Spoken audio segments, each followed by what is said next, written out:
reminder of what happened to us during the Murambatsvina thing. Ma 20 anti my election erirana akazetwa 27 June kuma 24 June ndobva vauya vapisa musha. Saka zvinhu zvakatsvira munomu zvakawandisa kuita madota wakabva wawanda vachiramba vachiuya vachindirwisa pezati handina kuzokwanisa kuvakurira. Saka umwe ndiye akazononga dombo akandirowa nekugotsi ndobva ndangodona. Handina kuzomboziva kuti chii chakaitika. I remember ndakazongomukira ndakuchipatara. Ngoba nxa ngicabanga lokho anokwenzakala kimi lelo langa nxa kufika u3 March every year kuyafika ubuhlungu enhliziyweni yami. Ngikhumbula ukuthi lelo langa kwakulilanga okwakufanele ukuthi ngabe ngiyafa ngalo. Ndobva nangobatwa hembe ndichibva ndadhonzerwa motikari zvikanzi wadosungwa. Saka handakukwanisa kuti ndaikwanisa kuvhura dhoro kuti ndibude bhozi motikari yachona yanga ichidhiraivhiwa at high speed kubva kwachiundura kuya kuno. Motikari yakaramba ichienda neBulawayo Road kuzonosvikira pamwe payakazongonokona ichienda nekudivi rekuleft tichita setakutedza Dust Road ndobva vazongonomira pasina vanhu tichibva ndadhonzerwa pasango. Zimbabwe's history is marred with violence and human rights violations that date as far back as the colonial era. Post-independence Zimbabwe has been characterized by gross human rights violations, such as those that were perpetrated during the Gukurahundi from 1982 to 1987, where about 20,000 civilians were massacred in the Matabeleland and Midlands regions. Operation Murambatsvina in 2005, during which thousands of people were displaced. According to the United Nations, 700,000 people directly lost their homes and livelihoods, with an estimate of around 2.4 million people being negatively affected by this government operation. And Operation Makavotera Papi in 2008, where thousands were killed and tortured for voting for opposition political parties. The atrocities committed during the various epochs of violence in Zimbabwe mostly went unacknowledged, and very little was done to address the suffering of the victims and to deal with the past. As far back as 2003, civil society organizations came up with the idea of setting a platform where they would collaborate, share experiences, build synergies, and see how they could collaborate with official transitional justice mechanisms. So there has been that debate from as far back as 2003. But in 2014, the civil society organizations then came up with the idea of forming the National Transitional Justice Working Group. So in May of 2014, the National Transitional Justice Working Group was established. The National Transitional Justice Working Group is therefore a platform which is comprised of civil society organizations where they provide a platform where they share experiences, build synergies, and collaborate and relate to official transitional justice systems, which basically relate to the National Peace and Reconciliation Commission and any other mechanisms that may be set by the government. So how we operate is that we operate through thematic areas.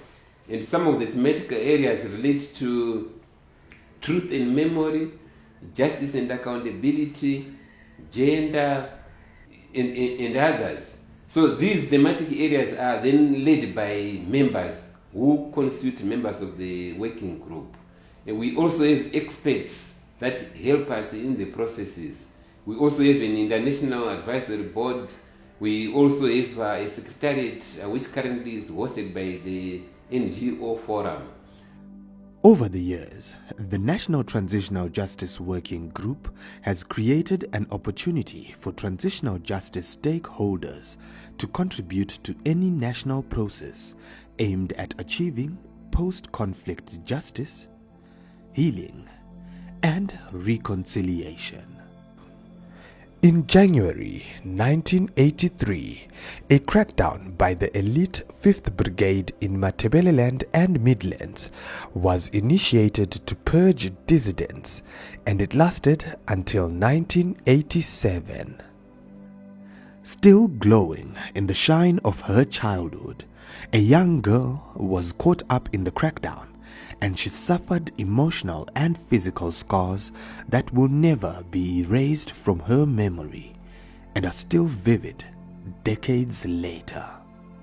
Okwenzakalayo uqalisa iGukurahundi kwangu-83 mhla ka-3 March, and i-date angikhohlwa ngoba ubuhlungu engabuzwa lapho angibukhohlwa enhlizweni yami. So sathi sivuka ekuseni ngama-7 siphuma nje siyahamba siye emfuleni sisiyakukha amanzi. Nxa sisiyafika emgodini laphana lapho esasikha khona amanzi sihle sibone amasotsha ayegqoka amabhereti abomvu ayelamabhanti abomvu futhi njalo. Nxa sifika laphana basibiza ukuthi asisondele kibo. Nxa sifika laphana basibuza ukuthi angapha amadodeni la aliwaphekelayo egangeni. Thina sababuza ukuthi kulamadoda esilawo. Asukela lapho baqalisa ukusichaya, and basichaya kabuhlungu ngoba lakathesi nxa ngicabanga ngakho so nxa ngikhuluma, and kuthunukala esinye isilonda esibuhlungu enhlizweni yami ngoba nxa ngicabanga lokho okwenzakala kimi lelo langa nxa kufika u3 March every year kuyafika ubuhlungu enhlizweni yami. Ngikhumbula ukuthi lelo langa kwakuyilanga okufanele ukuthi ngabe ngiyafa ngalo.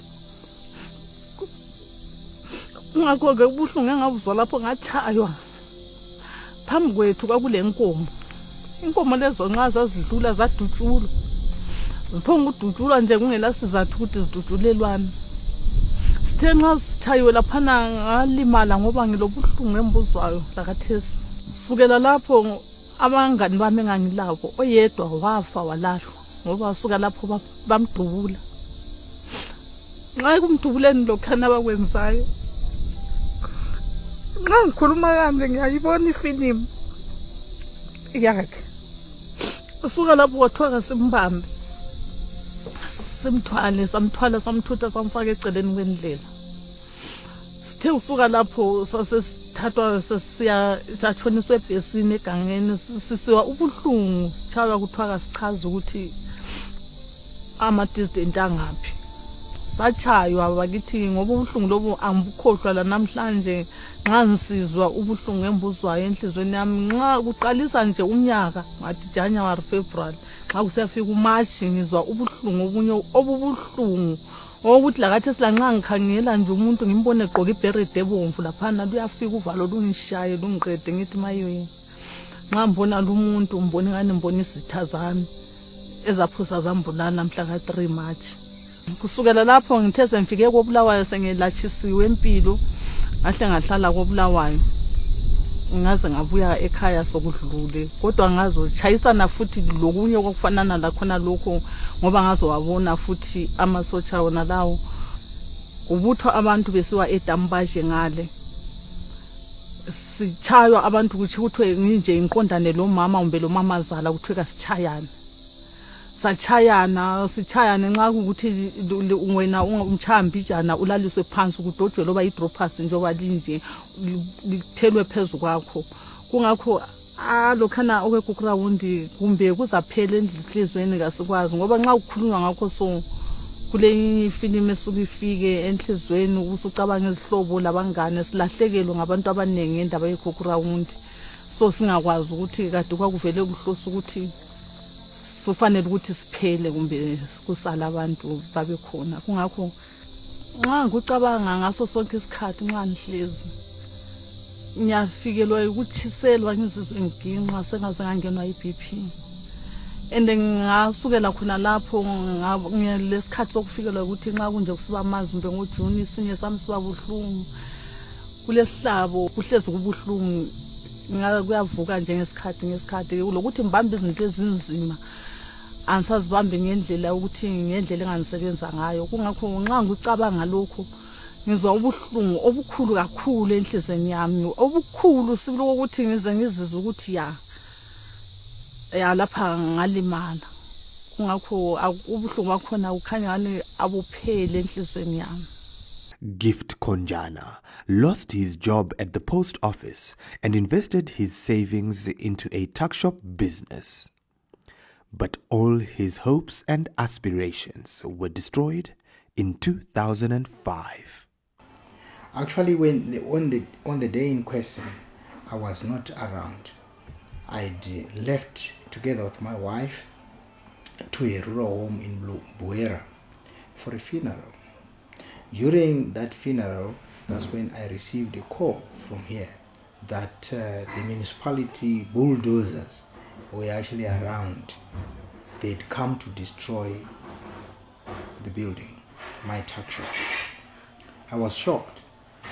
However, there was little I could do because I wasn't around, and the tuck shop was also closed. There was only my lodger who was here, who was confronted by the municipal police. They went on to destroy with the bulldozers the whole tuck shop building, destroying all the merchandise that was there. Some people, I was told later, that they actually helped themselves to the loot, including the municipal police and some municipal officials that were there. So I then came 2 days later from the funeral on to see that to see the results of the destruction.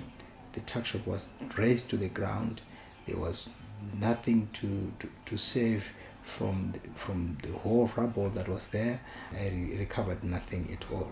So that actually devastated me and my family because that was our livelihood. I'd been operating the tuck shop since 1999 here. I'd built the tuck shop with my mega resources because I'd been retrained at the post office. So I started from humble beginnings. Then I rose. I had this tuck shop and another tuck shop as well, which had not been destroyed by then, which I actually had to destroy myself and remove the merchandise before they could come to destroy it themselves. So, but this one was where my life and everything else was dependent on. I depended on the activities that I was doing at the tuck shop. I would send my children to school. I would buy everything that was needed at the house. I would also be able to even help out my parents at my rural home. So we actually depended on this tuck shop. Not only my family and myself, but my entire extended family also benefited from there because that was my work, that was my passion, that was what we were doing to live, to make a life. As a card-carrying member of the Zimbabwean Human Rights Association, ZimRights, Max Nyaku was involved in peaceful demonstrations against human rights abuses during the run-up to the 2008 elections. His activism resulted in his illegal detention and assault with lifelong health implications he still has to live with up to this day. Kupera kwegore ra 2007 maelections anga tingati macampaignings anga asvikira pachinguva chokuti anga asvika pachinhano chepamusoro gore rakutonopera November December. By that time ndagara ndichingoriwo member yeZimRights. I was just an ordinary card carrying member, ndisina position. Then zvakazoitika ndezvekuti musi wa12 January 2008 tanga tava nenguva tichita anonzi peaceful demonstrations. Demonstrations edu ataita isiswa, they were not political. In fact anga ari demonstrations akanangana neviolation yema-human rights. Munoziva pano kukampena vezvematongerwo enyika pane kutyora kwekodzero dzevanhu nenzira dzakasiyana. Saka isisi hondo yedu yaiva yekuzama kutwasanura kutyorwa kwaitwa kodzero not ne one side but nemaparties tongoti mapolitical parties ese because vanowanikwa vachityora kodzero nenzira dzakasiyana. Saka isisu takanga tava nenguva tichikwanisa kuita mademonstrations aibudirira despite the fact yekuti mamwe achona anga asina mapermissions, nokuti each and every time pataiita maapplications emapeaceful demo airambiwa nemapurisa, tozongopedzisira taita zvenharo zviya izvi. Saka tanga tava nenguva tichizviita. Saka zvakazoitika ndezvekuti musi wa1 January iyoyo around 6:45 p.m. ndichitobvawo kumashops ndakangoona motikari yangomira pasaidi yanga ine varume 4, and up to today ndiri kususpecta kuti yanga iri motikari yandingati Isuzu, yanga iri twin cab KB 250 aya brand new car yewhite. ndobva ndangobatwa hembe ndichibva ndadhonzerwa motikari zvikanzi wadosungwa. Handina kukwanisa kuti nditi ndaikwanisa kuvhura dhoro kuti ndibude because motikari yachona yanga ichidhraivwa at high speed kubva kwachiundura kuuya kuno kugweru kuno. Then tasvika muno mugweru ndakambofungidzira kuti kuda sezvo ndamboudzwa kuti ndasungwa ndichapinda mugweru central, but motikari yakaramba ichienda neBulawayo road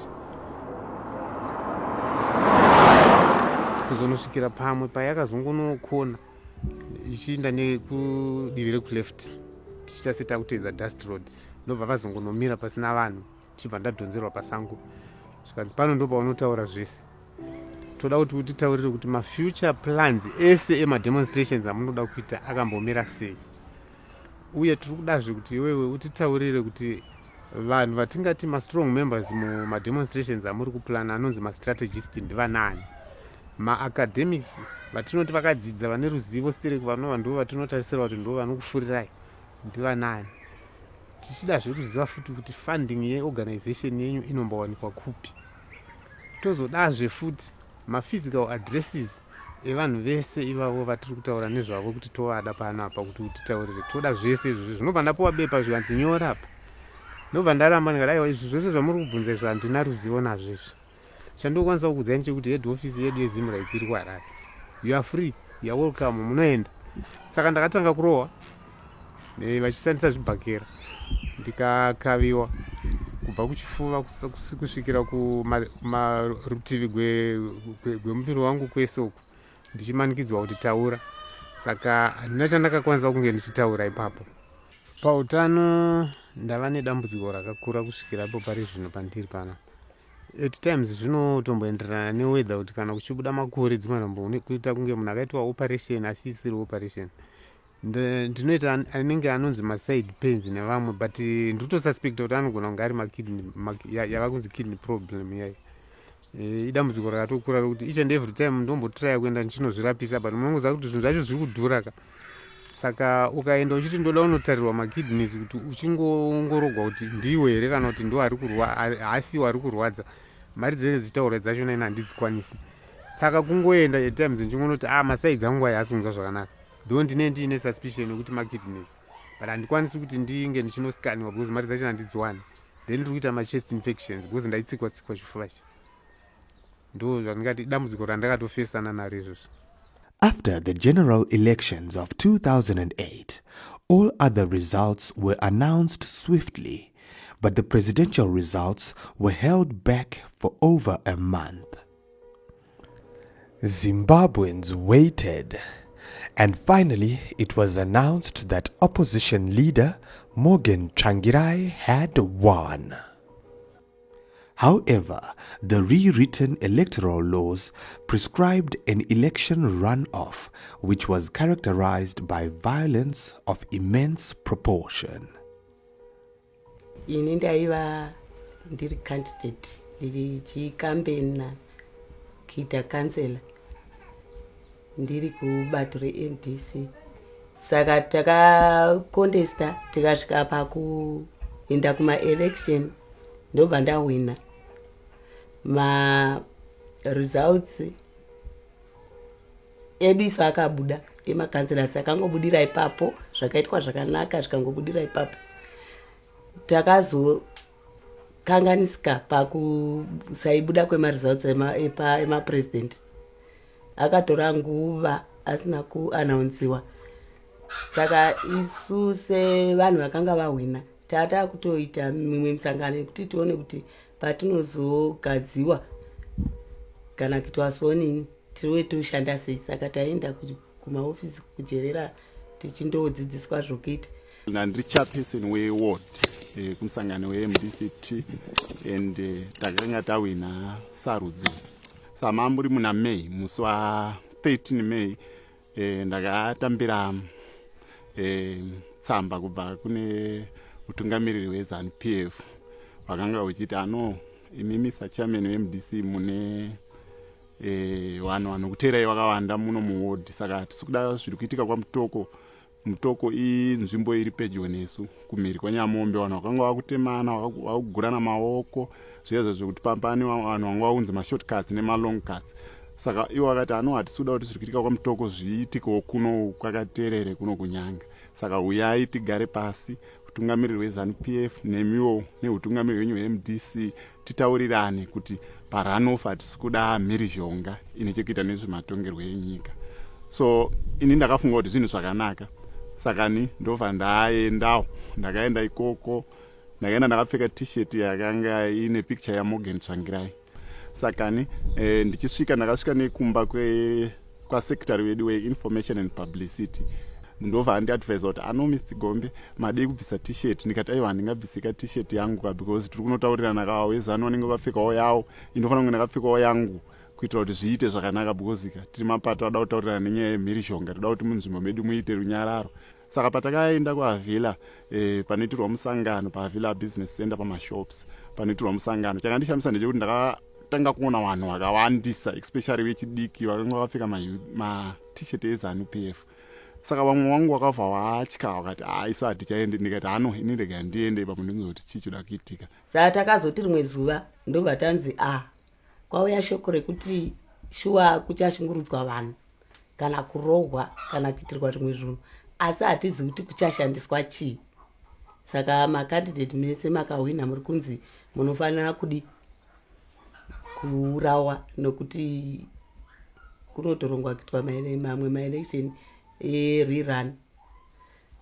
Saka kubva ipapo takatanga kutya nokuti tisingachagari zvakanaka mudzimba apa, tava tisingazivi kuti ticharwiswa sei uye kuchaitwa sei.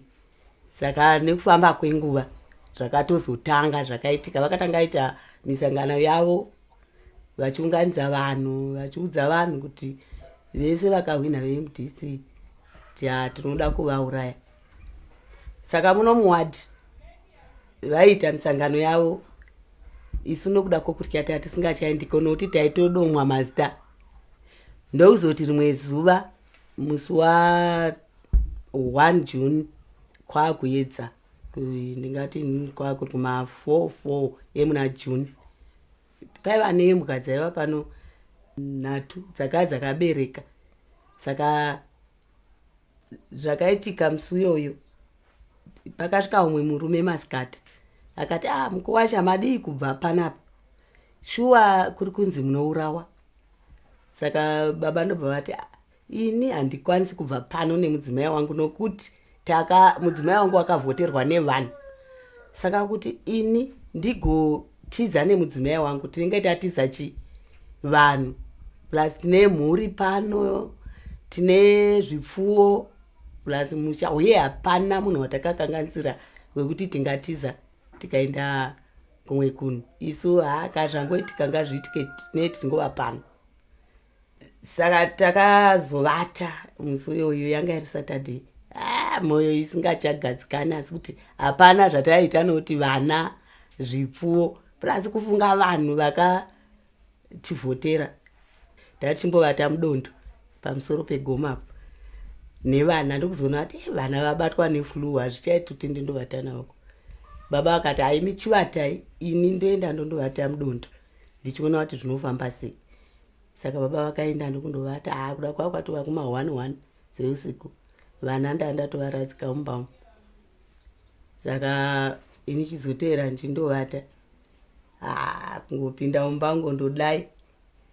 Vakatanga kuuya ndibaba vobva kwavanobva kuti akati zvarara kuitira kuti vasaonekwa.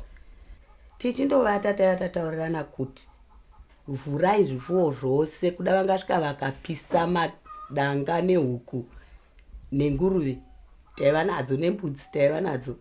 Saka ivo pavakabva uko vakapinda mumba vakabuda vakarangarira kundotaisa ng'ombe dzavo kuti dziri papya dzinoenda paminda yevanhu. Pavakadzoka kudai ndopavakanzwa mbwa dzotanga kuti zviya zvine hasha zviya zvikuratidza kuti pane chinhu chasvika. Saka vakapinda ndokubuda ndobva vaita sekutenderera. Paiva nebakwa rehuni, izvo masoja mamwe anotova ikoko kuseri kwehuni, mamwe anga ari kugedhe uko regarden, mamwe ari kuchirugu icho. Right, ndabuda muvhurandi umu ndava kutarisa kuti imbwa dziri kure. Ndakabuda ndokutarisa ndiri pakona apo ndokuona masoja apa, ndokuuya kukona iyi ndokuona masoja apa. Saka ndaona masoja apa ndakazoti no, maiso vari muspare umu, regai ndibuda apa ndimanye ndakadai. Saka ndakabuda ndikamhanya ndichiuya nepanapa, ndichiuya nepanapa.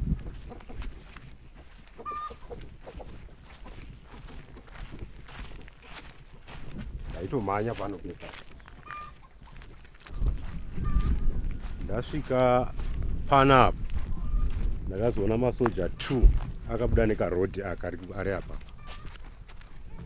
Saka ndakaramba ndichimhanya vachiti mira. Saka vakazondiridzira futi ndava panapa. Ndaridzigwa futi panapa.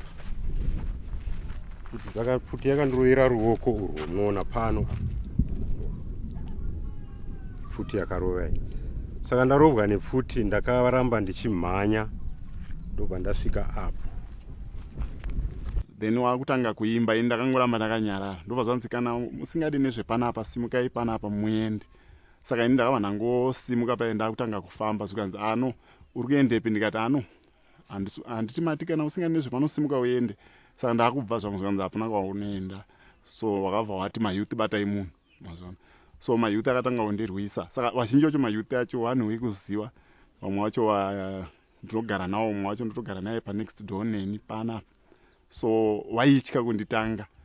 Saka wakatanga kundikandira zvibhakera ndichidzorera, vachikandira zvibhakera ndichidzorera. So wakabva wawanda vachiramba vachiuya vachindirwisa. So that handina kuzokwanisa kuvakurira. Saka umwe ndiye akazononga dombo akandirova nekugotsi. Ndobva ndangodona. Handina kuzomboziva kuti chii chakaitika. I remember ndakazongomukira ndaakupi? Ndaakuchipatara kuAvila Mission Hospital yeRoman Catholic. Pavakandirova nedombo vaifungidzira kuti ndafa because ndakangosimudzwa ndisiri kuziva kuti chii chaitika. Saka pavakazonzwa kuti munhu uya mupenyu wanga wakuda kuuya zvakare usiku ihwohwo vachiti toda kutomutora munhu iye muchipatara iye timupedzise because ndiye ari kukonzeresa munhu. So lucky ambulance yakabva yauya usiku ndobva vatongonditora usiku ndobva ndakazoendeswa ku7th Avenue Surgical Unit kwaMutare. Ndokwandakazorapwa ikoko, ndakagara ikoko 2 weeks. Then ndapedza kurapwa vakabva utungamiri hwazodecide kuti kuti udzokere kumba unogona kunosangana futi nesame mhirizhonga because wakanga wakwataka mudzimai wangu vachida kumurepa. So mudzimai wangu akazototiza ndobva aenda unogara kuMozambique. Saka whilst tiri away vakauya kuzotorera zvipfuyo zvedu, huku, mbudzi zvinodyiwa ubhesi. So ini ndakagara kwaMutare, vakanditsvagira safe house yekugara kwaMutare kusvika pakasainwa global political agreement. Ndopandakazouya. Takazosvika pano pakati poruvazhe panapa. Ndopavakanga vava vese vari 7 manje. Apa mai vava vachienda. Ndopandakatachairwa 2 feet panapa ndobva ndawa. Ndopavakatanga kutora huni dzaiva kuseri kumatanda ehuni vachindirova panapa vose. Vamwe vakabata maoko vachitaka namatanda vachirova kusvika pazara blood pose panapa. Saka pane one wakazotora simbi dzaiva apapo ndobva andirova ruoko runoona nokuti ruoko rwakazodekerana panapa. Vamanya kudaro ini ndakabva ndatoziva kuti vanhu vaya ndo vaitaurwa vatosvika nokuti mbwa dzakanetsana navo dzikadini dzimwe vachirova. Ndandobva ndangobuda, takatovata takangopfeka. Saka ndakangobuda kudai ndikuona kuti musoja. Atopawamira padhuze nepavharanda. Ndibva ndabuda. Ndobva ndati ndiani? Zvikanzi ndisu. ndobva ndati ndakangoti Satan, ndobva ndamanya ndabuda ndichimanya dai ndichimanya ndichitazonde ndosvika uko paiva nedanga apo nemitano yechibage yakanga ichakohwewa, saka takataturika majanga. Pandakamanya chandakangonzwa chokutanga nekupedzisira, ndakangonzwa nzeve yangu ichiita sechinhu charira ngoti hwii.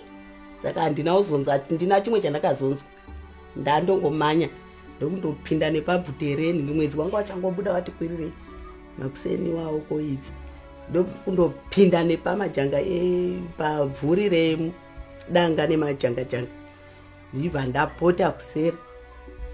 Kwanga kune denhe rakakura kwazvo, havabvumidzi baba kuti vanhu vateme apa noti panoigwa vanhu ipapa pane makuva.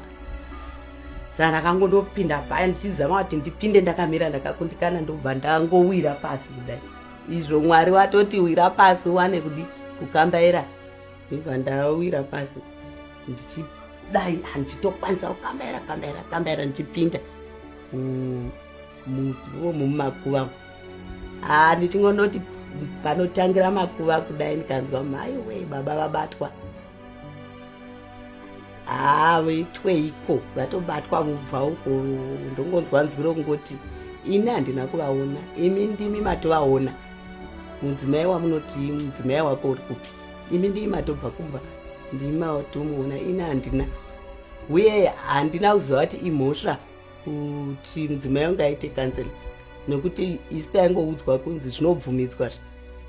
Saka nhumbi dzose nemaodhropu aiwa munombo vakabva vabudisa nhumbi dzese pashe vachitsvaka, kwai tiri kutsvaka pfuti. Tikati aiwa handina pfuti impano.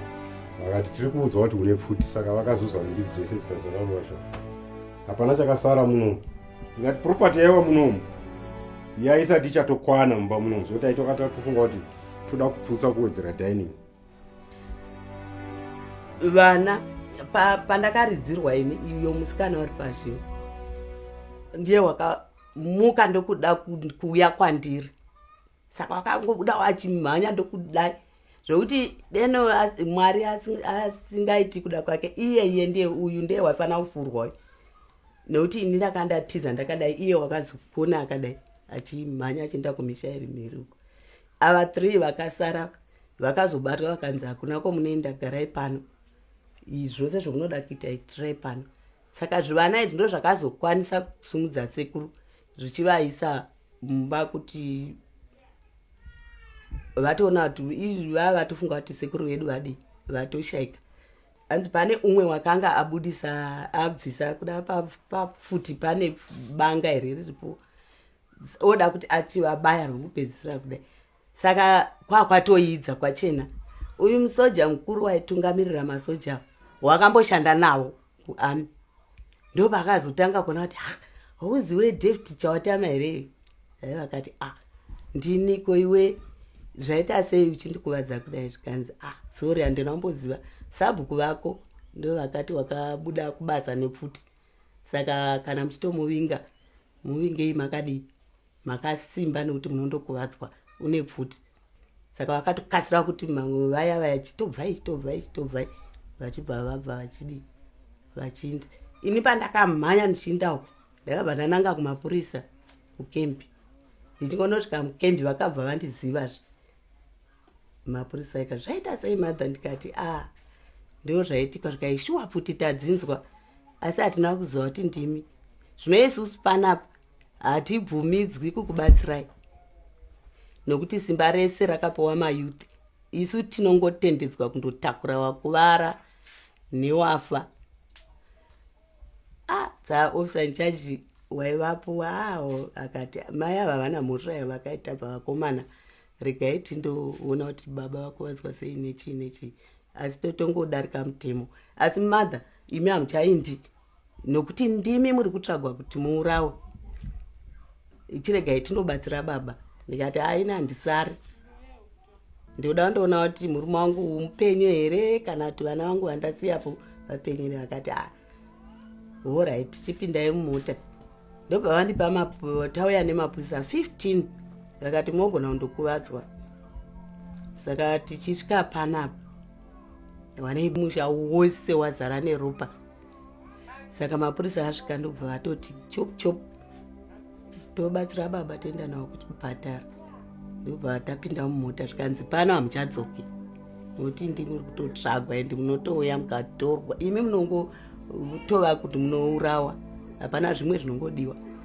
Saka mapurisa akati titora, ndobva taenda tichingosvika apo pamakona muchiuya kuno mayuthi takaperekedzwa kundosvika vachiimba zvavanoda vachitiperekedza tichiinda. Apa vaitofunga kuti baba vadi vafa. Kusina kana network, kwakatoita 2 days kusina kana network, kusina foni inodavira, kusina chimwe chinhu chinoitika. Saka ndakachengetwa ipapo. Vanhu venyika vaiva nerudo gore rero, vakabva vamanya vachindichengeta, vachindigezesa minzwa yanga yazara kumeso kwose nemakumbo. Nanhasi umwe ndinawo apa uri kuda wakapinda nechemukati medzi. Saka tazogara paya ndabatsirwa nevanhu kuma 3 yauya youth iri kudarika netara. Votevera baba kupi kuchipatara. Vanoimba chawatama waita muzirendende parezo ari kuinda. Well, I need to give you a short historical background of where Zimbabwe is coming from and why Zimbabwe is where it is at this point in time. This country fought for its freedom. We struggled to overthrow colonial rule because during that period there wasn't peace, there was no reconciliation, there was no observance of basic rights. There was discrimination against the majority black people of this country. In response to all those injustices, we organized ourselves and waged a liberation struggle that led to the Zimbabwe as we currently witness it. I wish I could say that we have taken significant strides in achieving peace and reconciliation. I would be dishonest if I said that. The truth of the matter is that contrary to the expectations of the majority of Zimbabweans, Zimbabwe's majority governance was strewn with a number of injustices. Well, that included the killing of people in this part of the country, in Matabeleland, for instance. It also included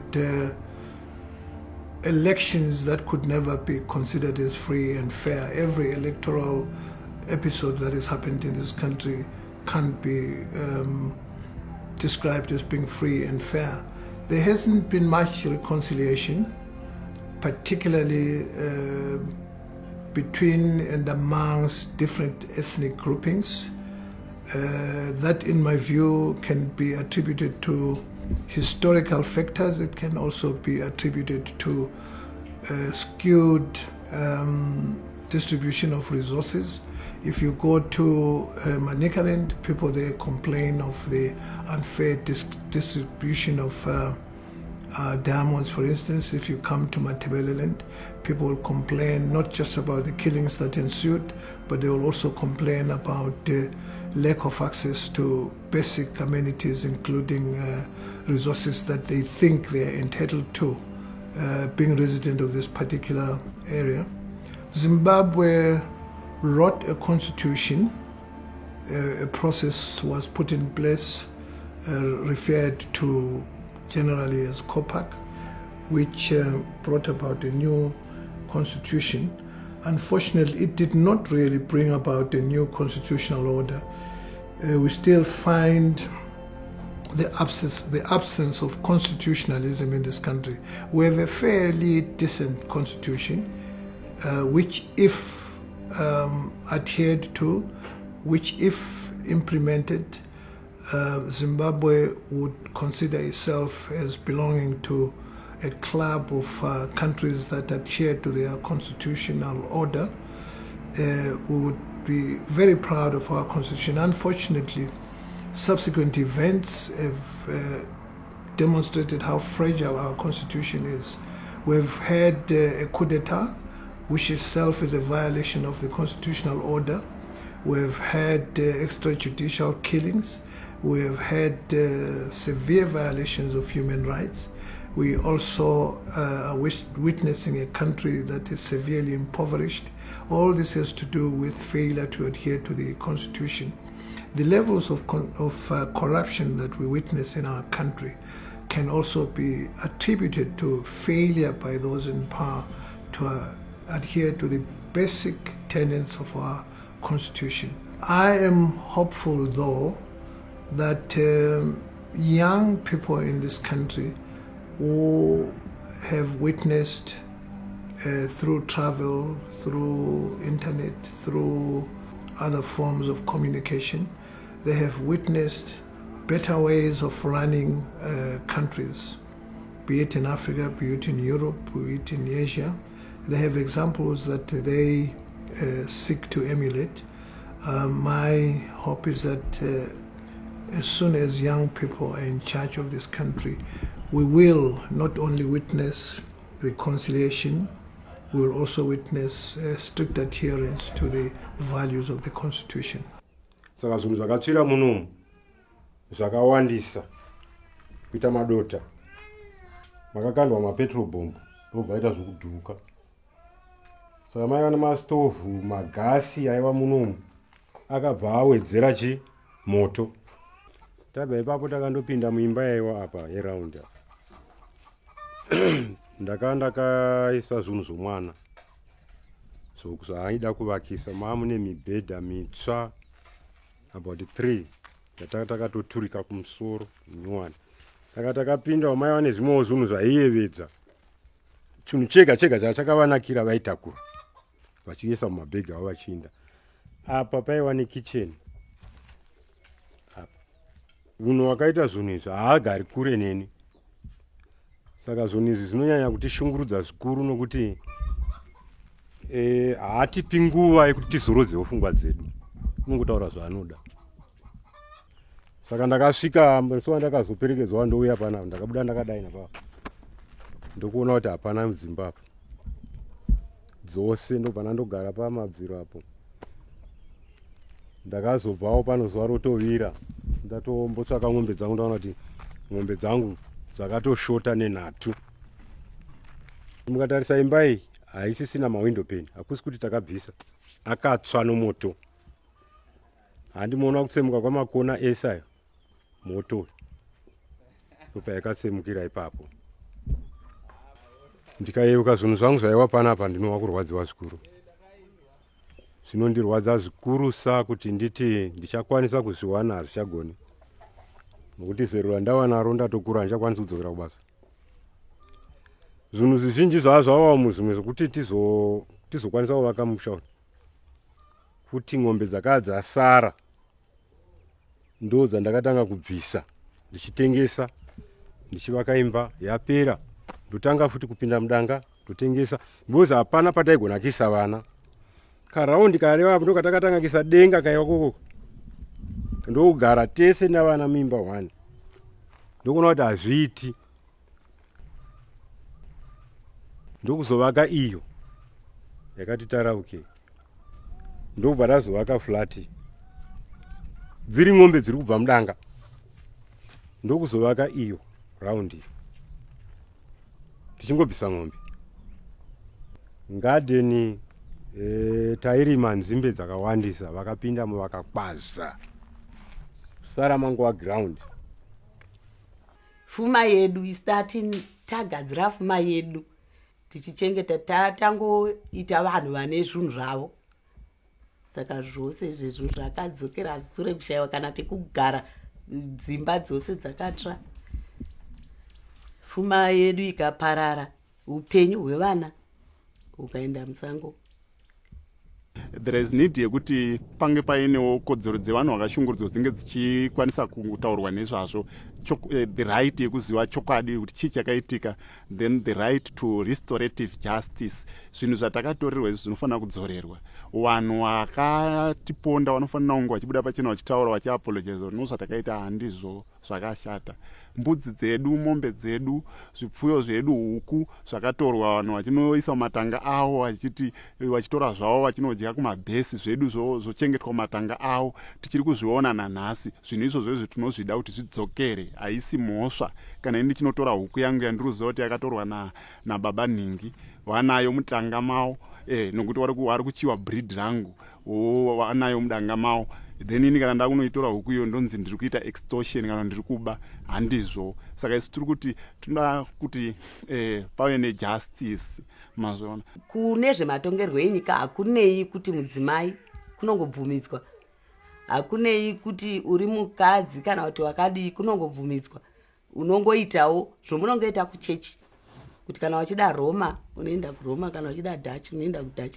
Saka handina kuziva kuti zvinozotondisvitsa pakadai zvokuti ndogona kusiya musha wangu kundogara musango, musha uchisara uchisakatika. Plus baba ekwangu vakabva kuami vasina varemara,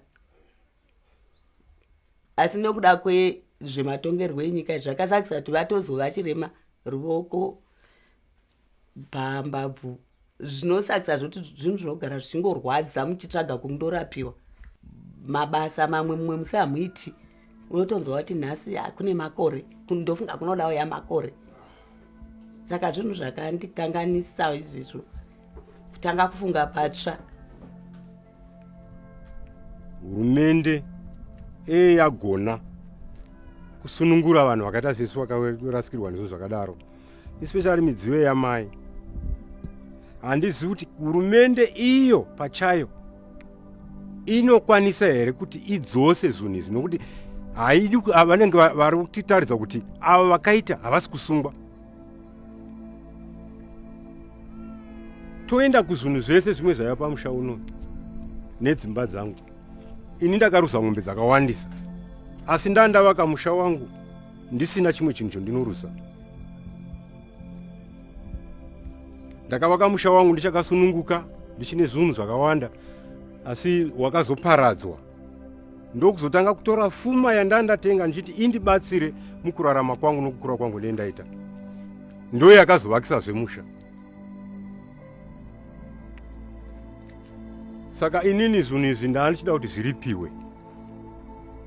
We expected restitution from government because we'd lost our livelihoods through their activities.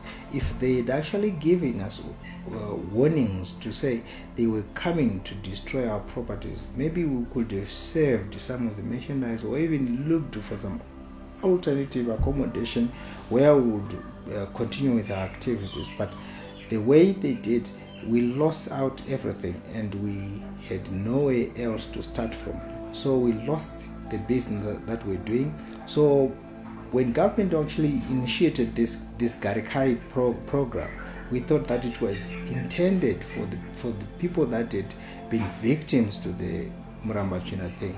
Unfortunately, that never happened because we were left alone to suffer. Ini zvandinofungidzira kuti zviitwe kungodzorerwa zvinhu zvangu zvakaparadzika, nekuti chikuru chavaifana kutanga ndechekuti ava vakazviita patakadzokawo vakangoti chero sori zvinotova nani, pakuti vaitoti takakonewa taifana kuwedzera. Saka hapana kuti iye zvinoti ngaregerera nasi kuti kungowana zvinhu zvangu.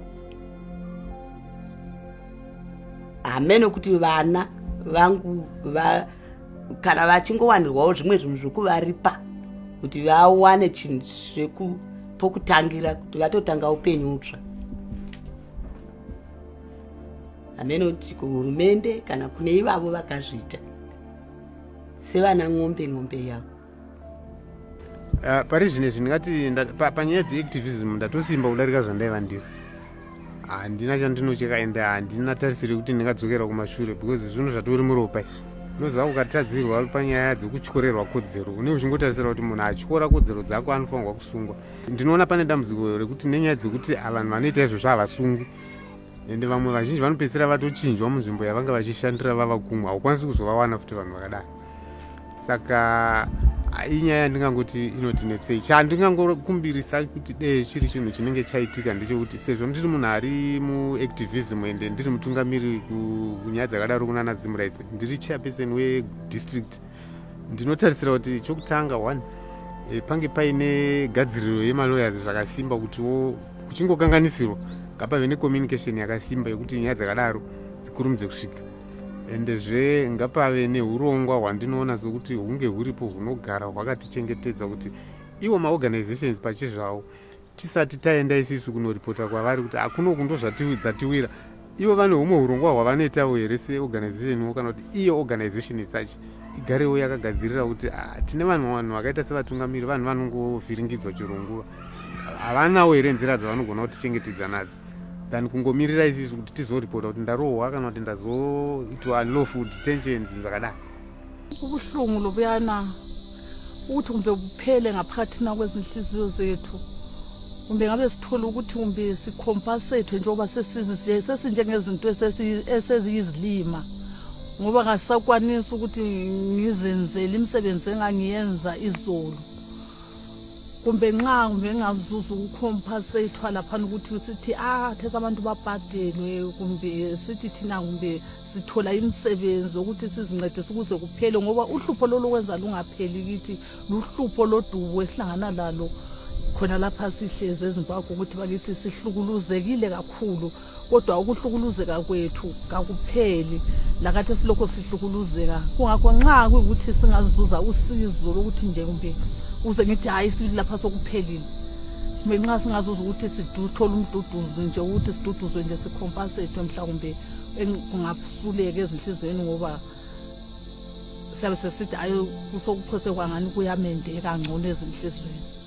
Inini ndakaona kuti vanhu ava inhunzvatunzva havanzwisise, saka chandakatona ndechekuti kuti ndirambe ndichingowatsamwira kana kungowarakidza fesi yakatsamwa nguva dzose, ndakaona kuti hazvinazvo hazviri kubatsira. Ini chandiita ndechekuda runyararo nekugarisana zvakanaka mucommunity, saka ndakazama kuita ushamwari nawo kuti vanhu ivava maybe vaone kuti zvataiita zvakashata. Saka zvandakatanga kuita ndezvekuti like umweni wevanhu vakandirwisa anogara pedyo neni, ndakati sezvo munhu anoita zvekuwaka, ndakavanda kuti ndine imba yangu yandoda kuvakirwa, ungandigadzirirawo plan here. Ndobva ndangogadzirawo a rough sketch paplan yacho, ndobva ndamupa, ndobva ndatomuti saka iwe ndakukupa basa iri, ndakuti iwe uite basa iri, ndokubhadhara mari yacho iyoyo in US dollars. Saka iye akabva abvuma, akafara chaizvo mazvona. Then imwe pati yeland mumunda medu ndobva ndamuti chitorako chirimawochi imwe ndima senzira yekuti because ndikuona pawakagara paduku plus mukwane nemhuri, saka iwewe sozveni ndangosara hangu ndega, chitorawo imwe pati yeland urime zvikuitire zvakanaka mazvona. Saka from now paaiwaka takaona takutanga kutaudzana, mudzimai wangu nemudzimai wake wakutanga kutaudzana.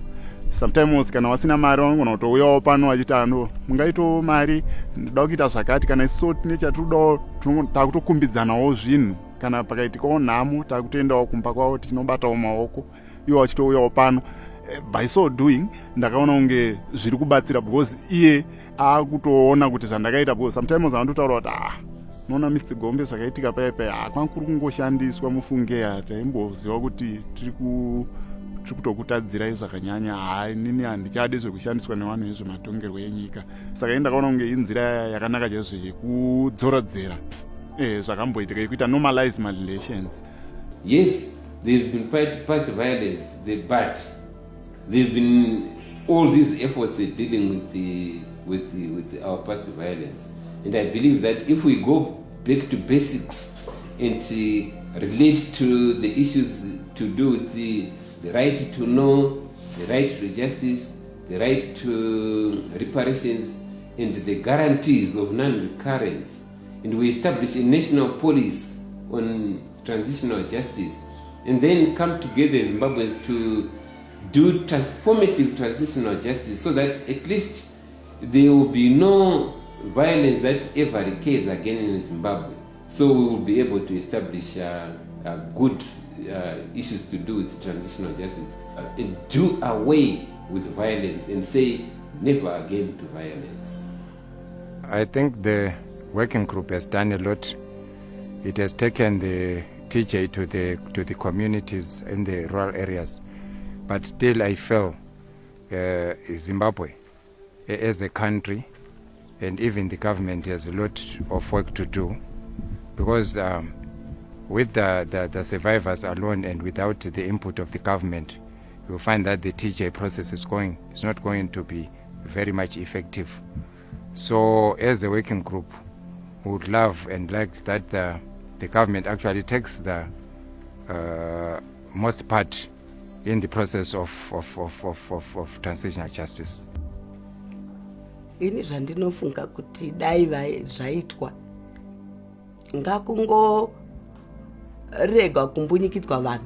Kana munhu ane chaanoda uye chiri mubumbiro romutemo chichibvumidzwa kuti chiitwe, vanhu ngavaite vakasununguka, vasina unotyidzira, vasina unokuvadza, vasina kana unovaitira utsinye. Zvinhu ngazvingeitwa zvakasununguka. Based on the voices of the survivors, there is a general feeling that more still needs to be done in the areas of transitional justice. Survivors want to be compensated for their material losses, physical injuries, and emotional pain.